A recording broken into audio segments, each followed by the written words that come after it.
So please help me in welcoming Kim Peterson.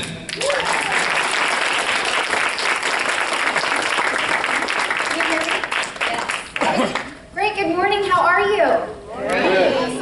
Awesome, it's nice to be here. It's nice to be here. Now, how many of you want to be more comfortable and confident in your own skin? Yeah, so do I. And how many of you want to live a life moving from fear into more abundant freedom? Yes, I'm seeing some hands and some nods. And so do I.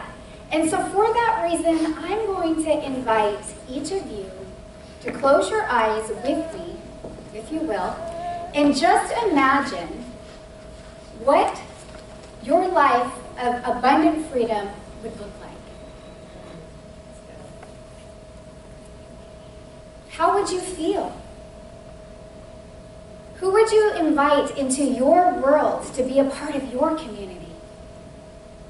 What would you say yes to? And what would you say no to? How would you look and how would you show up? Now, with your eyes still closed, I'm going to invite you to reach deep in your pocket for some grace and for some hope as I take you on a short journey. A journey about a little girl who was never comfortable or confident in her own skin. And she had so much fear in her life, and she brought it up with her into her adult years, and that fear kept her from stepping into her super shoes like Dan talked about, keeping her from being all who she was fashioned to be until she found her inner champion and began her freedom journey. Now go ahead and open your eyes. It is my greatest hope for you today that as you journey with my story, you will journey with your own story, and you too would be encouraged no matter where you're at on your journey. That you would be inspired to find your champion within, that you might think, man, if she could do it, so might I. I hope to leave you with some tips and some hope and some nuggets to get you started on your inside-out freedom journey. So that said, who in this room has ever felt unworthy? Absolutely. How about unlovable? Just not enough? Okay, we're all together, thank God. I don't want to be the only one. Well, that was me, and that was me too, in that little blue dress. I was with my sister there in the red dress.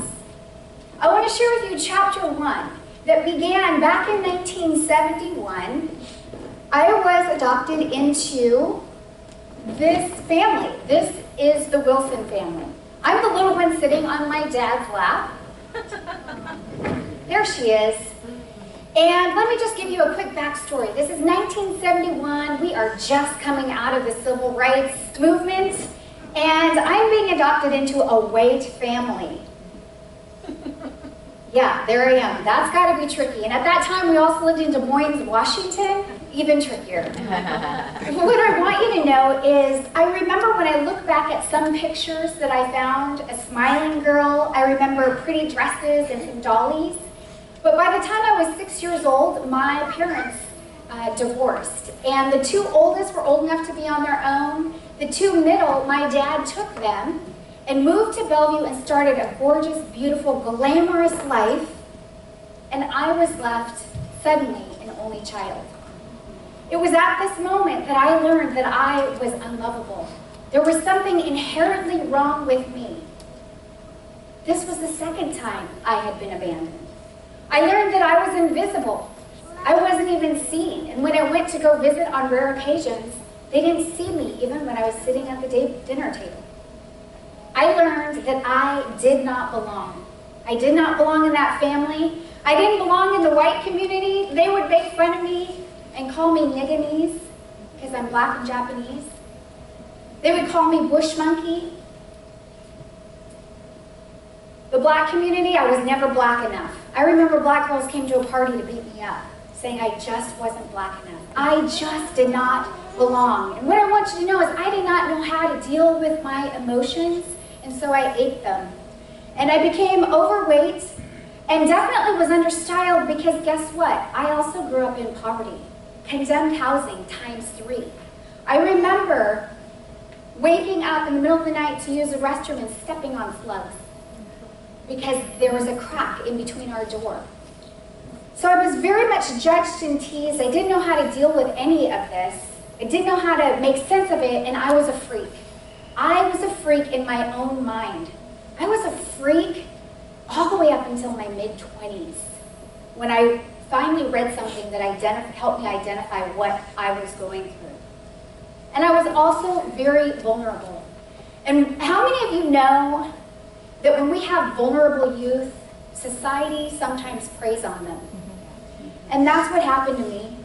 When I was just 13 years old, I was one of 5 girls who was sexually assaulted in our neighborhood. The guy who did that said, "You better not tell anyone else, or I will kill you." Well, very clearly, that got out. But I want you to know that that brought so much shame to me. So much shame, and I felt like I was damaged goods. And of course, these compounding traumas and adversity, I didn't know how to deal with them. It is by no surprise that when I was putting together this PowerPoint, I found a poem that I wrote in April of 1987, when I was not quite 16 years old. And I'm going to read this poem to you because I want to lend my voice to the voiceless youth who are struggling with the same things. I want to lend my voice to the adults who still also struggle with some of these things. And I want to quickly lay the roadmap for what an incredible miracle I am today. And that miracle is what I hope for you as well. Oh God, can you hear my thoughts?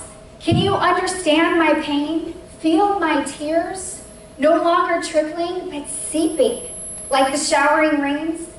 Help me, somebody, please. Hear my cry, answer my pleas. I feel so forfeited and so alone. In the darkness, I wait till the morning light shone. I'm so confused and my thoughts, they're scattered, feeling carefree like nothing mattered.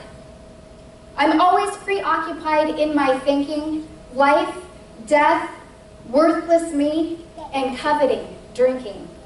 I'm afraid of death, yet it's by my side. I'm always pondering the thoughts of suicide. Would they care or even dare? Who would miss me today or tomorrow? No one, no tears or traces of sorrow. What is my purpose? Or for you, my goal? To give to God my heart and soul? Help me to be strong and to carry on, for my day will end in gruesome or song. Let my day be terminated with quality construction, and lead me, not to the death of my own destruction. I was 15 and a half. And these were my thoughts. This was my mindset that I carried with me for years. And I want you to know that I now know something about mindset and the power of mindset and how it's just gripping. And it's so gripping that I'll tell you that I didn't know I was a sleepwalker, but this is where my mind went, is that I woke up one night sleepwalking into the kitchen and woke up with a butcher knife in my hand. That is the power of our thoughts, because I'm not a sleepwalker. When I went to find an image to show something about sleepwalking, I found this, and I have chills as I tell you this right now, because here is this gal in this picture, and she's sleepwalking, and she's obviously feeling a sense of despair, and there's this huge owl that's hovering over her, and an owl represents wisdom. And it gives me chills to say this because I want you to know that somehow there was an owl that was hovering over me that night to wake me up out of that sleep. There was something in that some wisdom that said, you know what, those lies and that depression that was coming to steal, kill, and destroy from me was not going to happen on his dime. Not that night. Not that night. That was shocking. And it began the beginning of an inside-out transformation. I want you to know that I had a Bible. I wasn't that acquainted with it, but in that Bible I found a psalm. Psalm 139, verse 14 says, I knew you in your mother's womb. I knew you being formed. So he knew of my dark, ashy skin, my big hair and Coke bottle glasses. And he said, you are fearfully and wonderfully made. Fearfully and wonderfully made. And this began the message of hope. Hope that I didn't have. It began a message of hope and possibilities.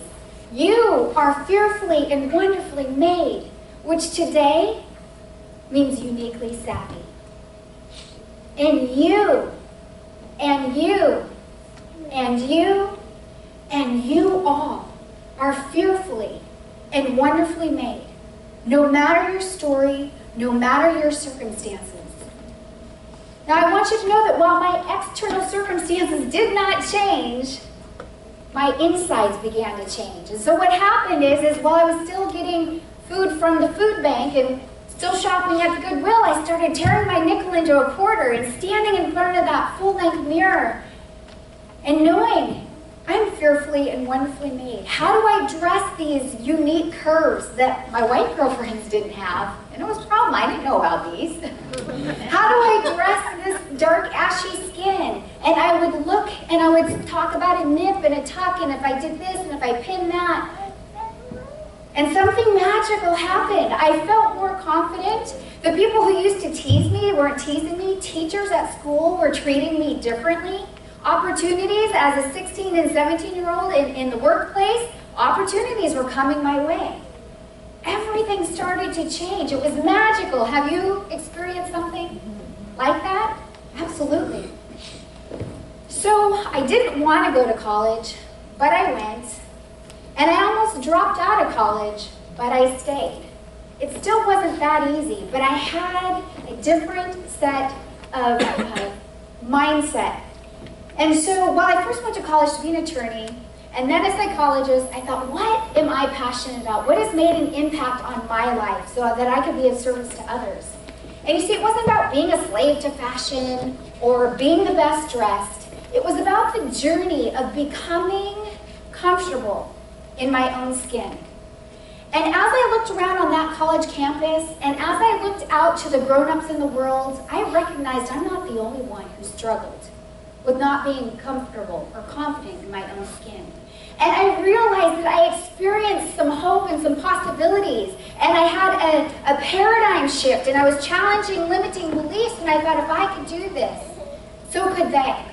And so I majored in fashion, majored in management, and minored in business so I could do exactly what I'm doing today. Now fast forward, I graduated, this is when I'm 25 years old. I have an engagement ring there. I was engaged to my first husband. And I thought, oh, I am worthy. I am lovable. Someone is choosing me. But what I now know to be true is no one can tell you that you're worthy, by the way. It just is. It is a part of your essence, number one.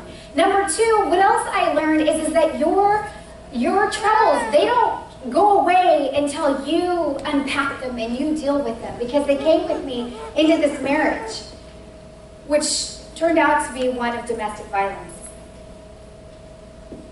And boy, did I have a real identity crisis going here. What's wrong with me? What did I do to deserve this? How come these things always happen to me, etc., etc.?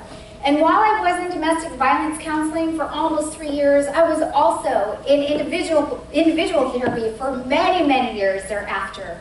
And I remember the therapist said, Kim, as long as you keep those boxes up high on that shelf, as long as you keep those up there and you don't take them down and start unpacking them and working through your problems, you will stay on the course that you have traversed. And guess what?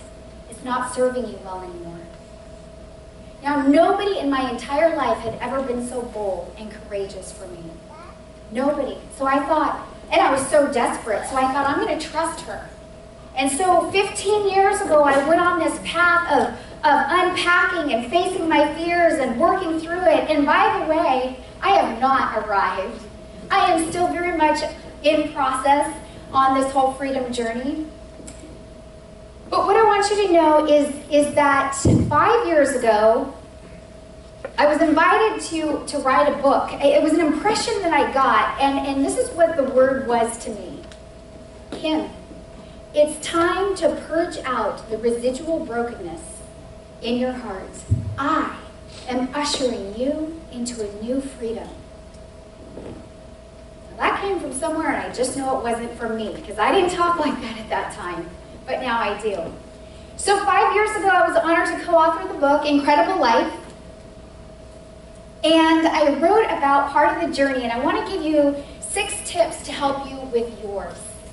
Number 1, begin with the end in mind. When you're on your freedom journey, you need to begin with the end in mind. What do you want to be free of? Number 2, determine your core values. Determine your core values. Walt Disney says when your values are clear, your decisions are easy. And on this journey, you're going to need to know what your values are. What are you willing to fight for? Because you're going to have to get to scrapping. Number 3, put a safety net in place. Why? Because as Danny Wingard said, you're going to have bumps in the road, you're going to have some failures, you're going to trip up, and you're going to have something to catch you. My safety net I put into place, I didn't even know God all that well, but I had heard once something about God will never leave you or forsake you. So I go, fine. Grip my hand, you're my safety net.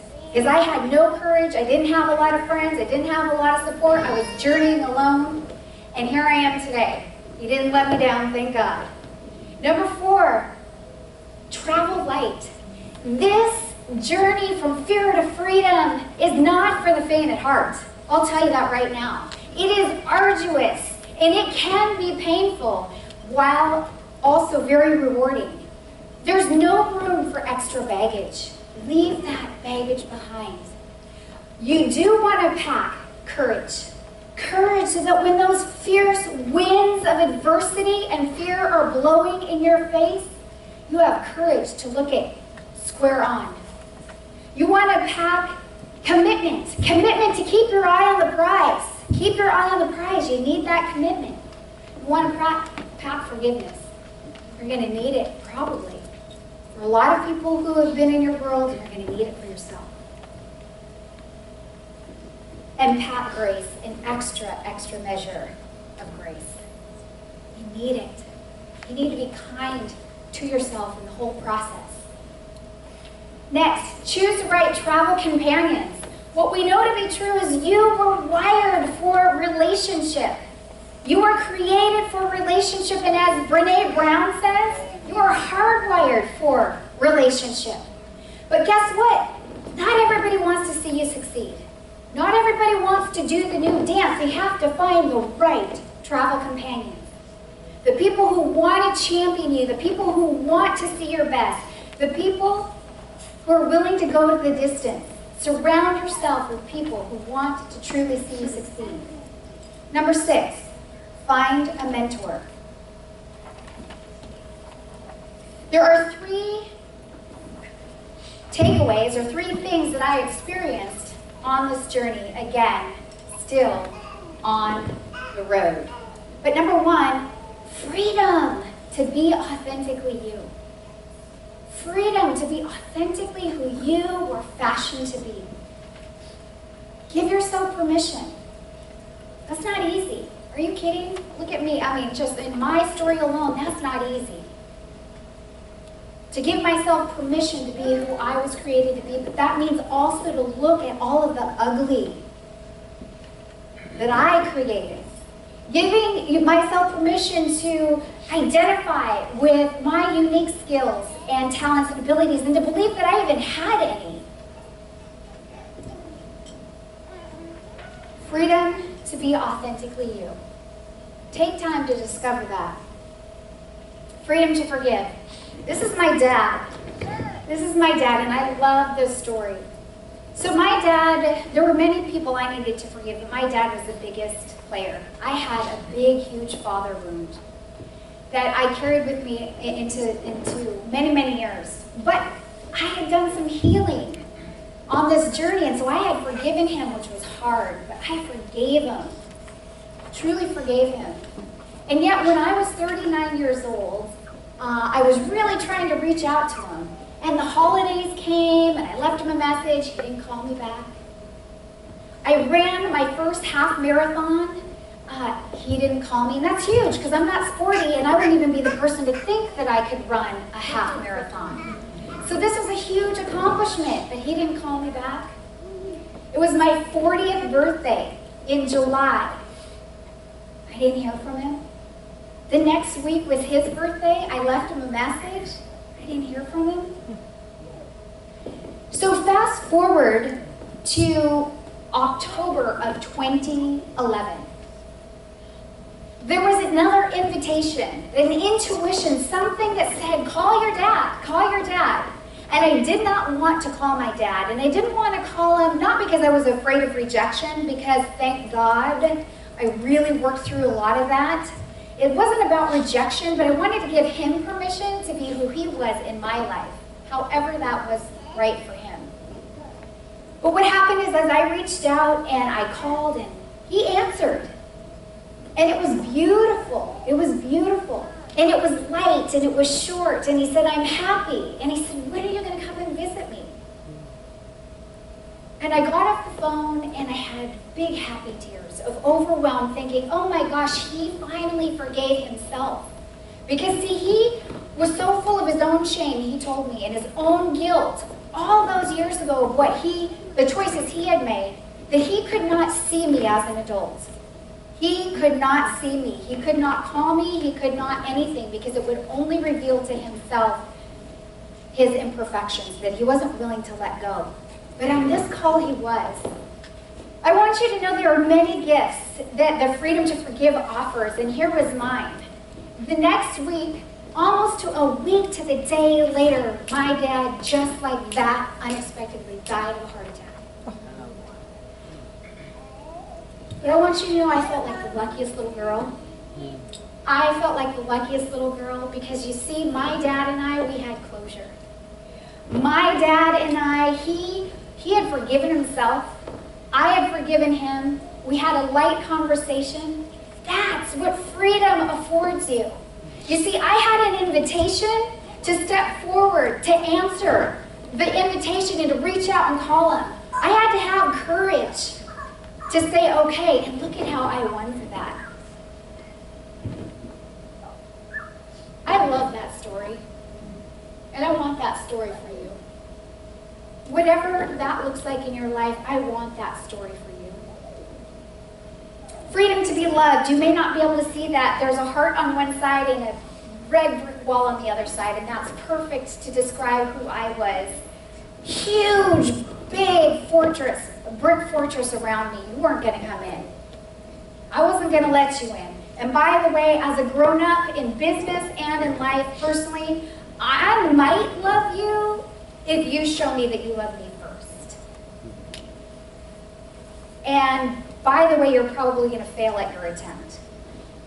But I want you to know what's really beautiful is that through this process of moving from fear into freedom, the self-protection, those layers, those bricks started coming down.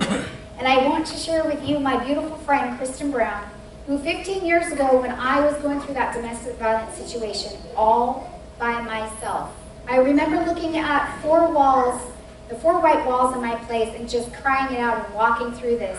She was my best friend at that time, but she pursued me in friendship, coffee, a walk, come have dinner with my family, and I kept pushing her away and pushing her away and pushing her away until I finally told her in my vulnerability, look, friend, I cannot get hurt anymore. I don't trust this.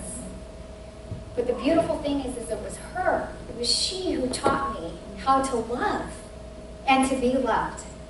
And out of that space, friends, 15 years later, I feel like I love well. Imperfectly, but I feel like I love well. Now, I'm saving the best story for last. The best part of this story is the chapter I am now in, and it's called A New Freedom. It's called A New Freedom. And today, as I said, I am celebrating 15 years As a solopreneur, owner of Uniquely Savvy, championing individuals who want to be more comfortable and confident in their own skin so that they can too live out their purpose as their fashion to be. That's huge. 15 years. It helps me to be a champion of people like Danny Wingard, who has a passion and who wanted to align from the inside out and bring his talents to the world. It is a chapter of hope and healing that continues on, of beautiful redemption, of family. I got to marry my college sweetheart 2 years ago in July. That is fear from fear to freedom. And then I've intentionally taken risks to reach out and build friendships with both men and women who do want to see me succeed, who do want my best, who do hold a mirror, who do, help me sharpen the saw, and I hope that I do the same for them. Now I want to leave you with this. E.E. Cummings says it takes courage to grow up and be who you are. He's right. But the bigger truth is, you're worth it. You are worthy, and you're worth it. So today, my invitation to you is find your inner champion and move from fear into freedom. You have what it takes, and the world needs you.